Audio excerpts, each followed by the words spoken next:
Hey, good morning, friends. Reporting live from our showroom in Franklin, and just wanted to hit on another Window 101 topic. And so today's topic is going to be mulling, which is an industry term, which basically just means joining two windows together or attaching two windows together. So this is something that comes up a lot in window packages that we're putting together.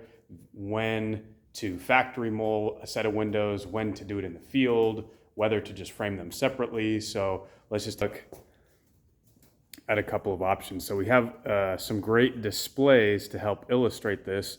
These are both our Pella Reserve Contemporary windows. So that's a large either awning or casement window. And then we have this is actually two different windows. So below is an awning window, and then above is a fixed window with a large grill across the top. So great aesthetic that my manager, Paul Atwood, put together. But if we zoom in, we can see what this factory mull looks like. So this right here is two windows joined together and then in a quote unquote tight mull. And then that's just a little strip, the little aluminum strip that holds them together. And then on the back side, on the wood side, we have this interior mull cover. So that's what it looks like when you attach two windows from the factory. And where that little exterior mull cover fits in is on this accessory groove right here. So here's a window without any exterior factory applied molding. That's that accessory groove. So that's where either the brick mold can go or an attachment, a mull strip for another window. So this right here is a tight mull. This is where the frames of the windows sit, nice and flush with each other. But another example we have on display is a half inch mull, which is this door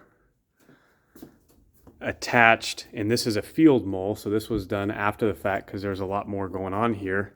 Another great display that we have to this direct set window.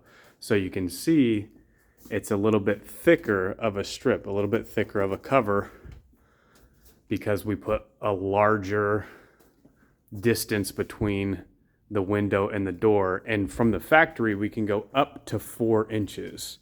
So to get that kind of historic spread out look, you can do it. And so again, here's just interior casing to cover up the spread between the two. So this was done in the field, but we can go 4 inches from the factory, or what's very common is if you have an elevation with a bunch of windows right next to each other, there may be times where it makes more sense just to frame them separately and then have your trim carpenters and your siding contractors just trim it out in the field. And the times where it's most advantageous to factory mull things is when you have lots of horizontal grill patterns or just grill patterns in general that you're trying to line up. The more you can line it up in the factory, the better it's going to look, and the less you have to have, field adjustments and, things framed separately to try and achieve the look and achieve straight lines that you're going for. So that's kind of the give and the take. There's also some installation considerations. If it's big units, it may be easier to frame and set them individually. But if it's a handful of smaller units that make up one big unit, it may be easier to just frame and set one unit. So there's some considerations when it comes to mulling. Hope that helps with some Window 101 stuff. Hope you're all having a great week, and we'll definitely talk to you soon.